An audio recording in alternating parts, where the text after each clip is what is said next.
Hi friends, today Sastika சமையல் என்ன பார்க்க போறோம்னா ஒரு சூப்பரான டேஸ்டான பிரெட் ஆம்லெட் ரெசிபி எப்படி பண்றதுன்னு பார்க்க போறோம். பாருங்க இது மாதிரி டேஸ்டா எப்படி பண்ணலாம்னு வீடியோக்குள்ள போய் பார்க்கலாம். வீடியோக்குள்ள போறதுக்கு முன்னாடி மறக்காம நம்ம சேனலை Subscribe பண்ணி வச்சுக்கோங்க. அப்பதான் நான் போற வீடியோஸ் உங்களுக்கு நோட்டிஃபிகேஷனா வரும். மறக்காம பக்கத்துல இருக்க பெல் ஐகானையும் கிளிக் பண்ணுங்க फ्रेंड्स. வாங்க வீடியோக்குள்ள போலாம். இப்போ பிரெட் ஆம்லெட் செய்யறதுக்கு தேவையான பொருட்கள் என்னன்னு பார்த்துடலாம். நான் அதுக்கு பெரிய வெங்காயத்தை வந்து சின்னதாக பொடி பொடியாக நறுக்கி எடுத்து வச்சுருக்கேன். இது கூடவே கொஞ்சமாக கொத்தமல்லி இலையை வந்து கட் பண்ணி வச்சுருக்கேன். இது கூடவே 2 பச்சை மிளகாய் வந்து பொடி பொடியாக நறுக்கி எடுத்து வச்சுருக்கேன். பிரெட் ஆம்லெட் பண்ணுறதுக்கு 5 முட்டை எடுத்து வச்சுருக்கேன். தேவையான அளவு பிரெட் எடுத்து வச்சுருக்கேன். வாங்க எப்படி பண்ணலான்னு பார்க்கலாம். இப்போ பிரெட் ஆம்லெட் பண்ணுறதுக்கு ஃபஸ்ட்டு நம்ம முட்டையை ஒரு பவுலில் உடச்சி ஊற்றிக்கலாம்.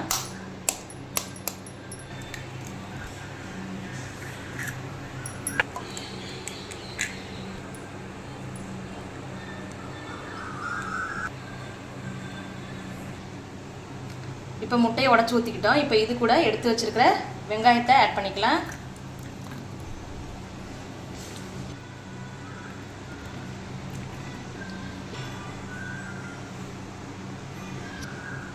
இப்போ இது கூடவே நம்ம கொஞ்சமாக மிளகுத்தூள் ஆட் பண்ணிக்கலாம். இப்போ இது கூடவே கொஞ்சமாக மிளகாய்த்தூள் ஆட் பண்ணிக்கலாம். இப்போ இதை நல்லா மிக்ஸ் பண்ணிக்கலாம். இப்போ இது கூடவே கொஞ்சமாக உப்பு ஆட் பண்ணிக்கலாம். இப்போ இதை நல்லா மிக்ஸ் பண்ணிக்கலாம்.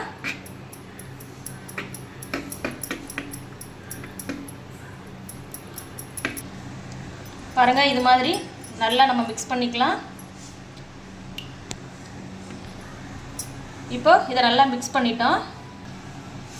இப்போ இது ஒரு பக்கம் இருக்கட்டும். அதுக்கப்புறம் நம்ம பிரெட்டை வந்து ரோஸ்ட் பண்ணி எடுத்துக்கலாம். இப்போ நம்ம தோசைக்கல்லை சூடு பண்ணிட்டு இது கூட நம்ம கொஞ்சமாக நெய் ஆட் பண்ணிக்கலாம். இப்போ நெய் சூடானதும் நம்ம எடுத்து வச்சிருக்கிற பிரெட் ஆட் பண்ணிக்கலாம்.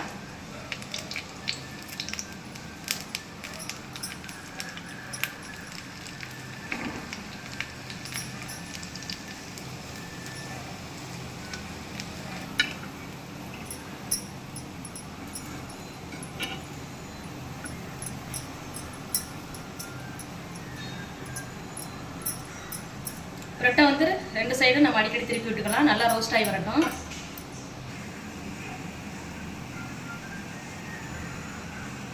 இப்போ பார்த்தீங்கன்னா பிரெட்டு வந்து நல்லா ரோஸ்ட் ஆகி வந்துருச்சு. பாருங்கள் இந்த பக்குவத்துக்கு ரோஸ்ட் பண்ணிக்கோங்க. இதை இன்னொரு பிளேட்டுக்கு மாற்றிக்கலாம். இப்போ தோசைக்கல்ல நம்ம கொஞ்சமாக ஆயில் விட்டுக்கலாம்.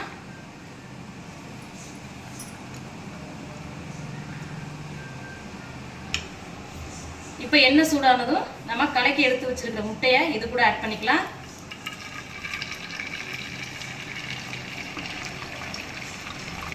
இப்போ இது கூட நம்ம பிரெட்டை ஆட் பண்ணிக்கலாம்.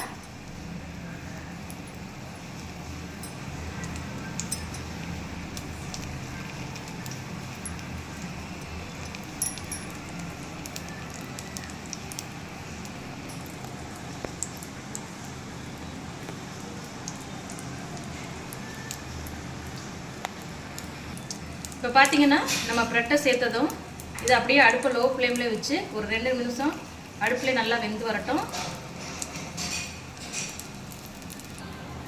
இப்போ பிரெட்டை வந்து திருப்பி போட்டுக்கலாம். இப்போ பார்த்தீங்கன்னா நம்ம பிரெட்டை திருப்பி போட்டாச்சு. பாருங்கள் பிரெட்டு வந்து நல்லா வெந்து வந்திருக்கு. நமக்கு தேவையான சூப்பரான டேஸ்டான பிரெட் ஆம்லெட் ரெசிபி ரெடி ஆயிடுச்சு ஃப்ரெண்ட்ஸ். பாருங்கள் எவ்வளோ அழகாக வந்திருக்குன்னு. நீங்களும் இந்த ரெசிபி ட்ரை பண்ணி பார்த்துட்டு கமெண்டில் எப்படி வந்துச்சுன்னு சொல்லுங்கள் ஃப்ரெண்ட்ஸ். தேங்க்யூ.